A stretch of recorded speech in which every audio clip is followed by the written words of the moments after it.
বর্ধমান দক্ষিণ বিধানসভা। আর এই বিধানসভায় আমরা আছি গতকাল থেকেই। বিধানসভার বিভিন্ন কাউন্সিলরদের কাছে গেছি এবং সেখানকার কতটা উন্নয়ন হয়েছে, কতটা কাজ হয়েছে আমরা কিন্তু দেখাচ্ছি নিউজ কলকাতার পর্দায়। রুবি মুখার্জি আছেন আমাদের সাথে, আপনারা দেখছেন নিউজ কলকাতার পর্দায়। মুখোমুখি আছেন রুবি মুখার্জি। কতটা কাজে করেছেন, কারণ মাননীয় মুখ্যমন্ত্রী কিন্তু কিছুদিন আগেই এসেছিলেন সকলকে কানে কান মিলিয়ে কাজ করতে হবে।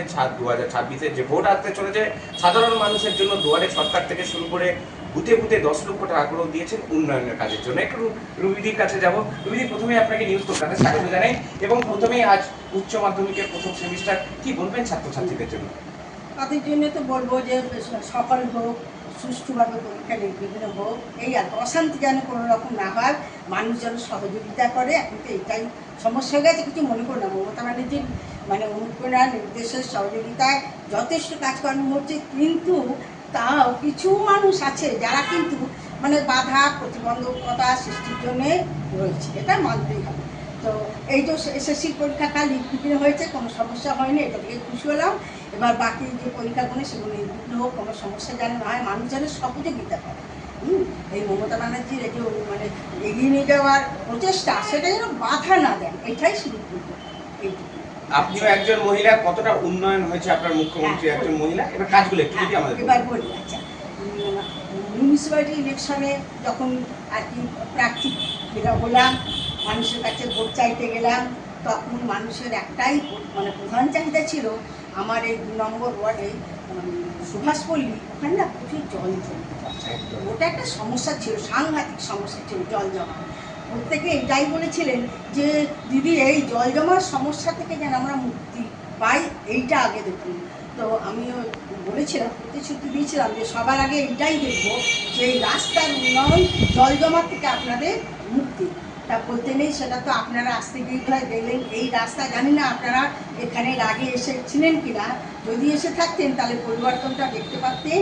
এইবার এই রাস্তা তো দেখলেন, আমাদের সত্যি মুখ্যমন্ত্রীর অনুপ্রেরণায় এবং দক্ষিণের বিধায়ক খোকন দাস মহাশয়ের প্রচেষ্টায় এই থেকে কলেজ মোড়, রাজ কলেজ মোড় থেকে একদম রাজ কলেজ মেডিকেল কলেজ পর্যন্ত এই রাস্তাটা পাকা হয়েছে।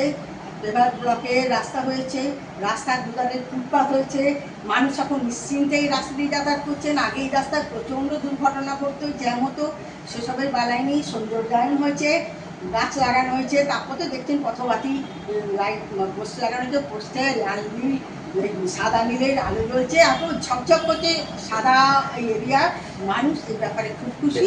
মানুষ এই জন্যে আমাদের সবসময় প্রশংসা করছেন। শুধু রাস্তা নয়, ড্রেন সাফাই, ড্রেনের ব্যাপারে যা কিছু বর্ষাকালে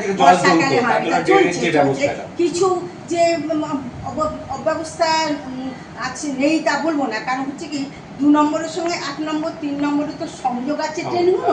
এবার একে ড্রেন পরিষ্কারের কিছু সমস্যা রয়েছে, হয়নি, 3-এরটা হয়নি, সেটা গিয়ে মিশছে, সেই কারণে কিছু কিছু জায়গায় হয়তো মানুষ বলতে পারে। কিন্তু আমাদের 2 নম্বরের এই সমস্যাটা কিন্তু নেই। ওই 1 আর 3-এর সমস্যার জন্য কিছু হয়তো জায়গায় মানুষ একটু ভুক্তভোগী। তবে আমরা যখনই খবর পাচ্ছি, গিয়ে সেটা কি করে সমস্যা করা যায় ব্যবস্থা করছি। এছাড়া পানীয় জলের মেইন ছিল মানুষের এখানে, পানীয় জলের সমস্যা তো ছিল, সেটা তো হয়েছে আমার প্রকল্পের জন্যে। এখন জল আসতে শুরু করছে, প্রত্যেক বাড়িতে কিন্তু জল আসছে, এটা একটা বিরাট জল পাচ্ছে। রাস্তার আলো, যখন আলোর সমস্যা হচ্ছে, মানুষ আমাদের সবসময় ফোনে যোগাযোগ করছেন এবং আমার এলাকার মানুষ সবসময় বলছেন যে সত্যি আপনারা আসার পর, কিন্তু বলছেন আমার এলাকার মানুষ যে আপনারা আসার পর আমাদের এই এলাকায় প্রচুর উন্নয়ন হচ্ছে এবং সবসময় আপনাদের সাড়া পাচ্ছি। আর আমরাও সবসময় বলছি যে আমরা এসেছি আপনাদের কাজ করবার জন্য। আপনাদের যা সমস্যা আমার বাড়িতে আমাদের সঙ্গে ডাইরেক্ট যোগাযোগ করবেন। কাজে সমস্যা হলে ফোনে যোগাযোগ করছে, আলো নেবে গেছে কি জ্বলছে নাকি সমস্যার সঙ্গে সঙ্গে আমার হাজব্যান্ড নিজে গিয়ে দাঁড়িয়ে থেকে আলো লাগায়। কাজে আলো ঠিক মতো জ্বলছে। রাস্তা তো এটা দেখছেন, ভেতর ছোটোখাটো রাস্তা যেগুলো হয় সেগুলো স্যাংশন হয়ে গেছে। তারপরে কমিউনিটি টয়লেট তারও স্যাংশন হয়ে গেছে, এবার সেগুলো হবে, আস্তে আস্তে তো হবে।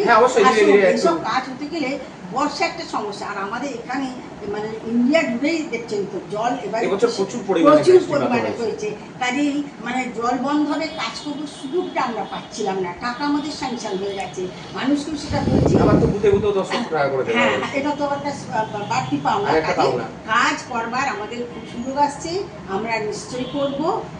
আর মানে প্রকৃতির বাধা দিচ্ছে না বলেই, প্রকৃতির বাধা বন্ধ হলে আস্তে আস্তে আরও কাজ হবে, আরও কাজ হবে। এবং স্থানীয় মানুষরা সরকারি প্রকল্প তো প্রচুর আছে, আমরা আশা করি যে দেখলাম কত রকমের সরকারি প্রকল্প দেওয়া, প্রচুর সমস্ত কিন্তু পাচ্ছেন। এবং মহিলারা এসে বলছেন যে এর আগেও কিন্তু আমরা এসব প্রকল্পের সুযোগ পাইনি, আমরা জানতেই পারিনি। সেই হিসেবে যত রকম মানে সরকারি প্রকল্প সুবিধা আমরা দিয়েছি, এবং লক্ষ্মীর ভাণ্ডার, বিধবা, মানে আমার ওয়ার্ডের কেউ বাকি নেই। সদ্য হয়তো এরকম দুর্ঘটনাগ্রস্ত যদি কেউ হয়ে থাকে হয়তো তারটা হবে, বাকি আছে, কিন্তু ডিউ কিছু নেই। এই বলবো আলো চলছে, রাস্তার গল্প। আমার শেষ একটা প্রশ্ন থাকবে, আপনিও একজন মহিলা, আপনার মাননীয় মুখ্যমন্ত্রী একজন মহিলা, সামনেই বাঙালির শ্রেষ্ঠ উৎসব দুর্গাপুজো, মাননীয় মুখ্যমন্ত্রী এবং অভিষেক বন্দ্যোপাধ্যায়কে কি বার্তা থাকবে আপনার তরফ থেকে?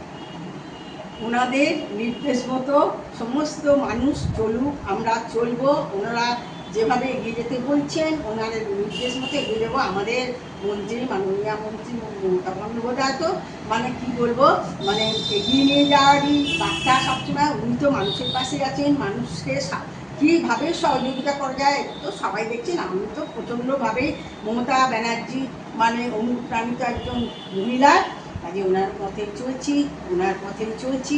অভিষেক বন্দ্যোপাধ্যায় আপনি তারপরে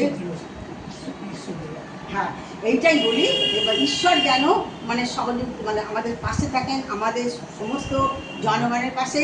অভিষেক বন্দ্যোপাধ্যায়, মমতা বন্দ্যোপাধ্যায় যেটা চাইছেন বাঙালির জনগণকে নিয়ে এগিয়ে নিয়ে যেতে এই মহাযজ্ঞ উৎসব, সেটা যেন ঠিক হয়, প্রকৃতি যেন কোনো বাধা না হয়, তাহলে নিশ্চয়ই সুন্দরভাবে হবে। উনি যেভাবে এগিয়ে চলেছেন মানুষের পাশে দিয়েছে, আর্থিক এত সহযোগিতা করছেন, কিসের অসুবিধা, কোনো অসুবিধা, সুন্দরভাবে হবে। ধন্যবাদ। হ্যাঁ, শোনালাম, রুবিদি কিন্তু বলেই দিলেন মানুষের পাশে তো অবশ্যই থাকবে, কারণ মুখ্যমন্ত্রীর যে প্রকল্প বাড়িতে বাড়িতে কিন্তু পৌঁছে গেছে, রাস্তাঘাটের যে অভাব অভিযোগ ছিল এখন কিন্তু একদম মিটে গেছে বললেই চলে, এবং জলের যে সমস্যা ছিল সেই সমস্যাও অনেকটা মিটে গেছে। আগামী দিনে অবশ্যই তিনি থাকবেন, তিনি তো কাজ করতেই এসেছেন, কাজ তো অবশ্যই করবেন আপনাদের জন্য। থাকুন নিউজ কলকাতার পর্দায়, ক্যামেরায় দেবাশিসের সঙ্গে সুপ্রিয় পরামানিকের রিপোর্ট, নিউজ কলকাতা, পূর্ব বর্ধমান দক্ষিণ বিধানসভা। থাকুন নিউজ কলকাতার পর্দায়।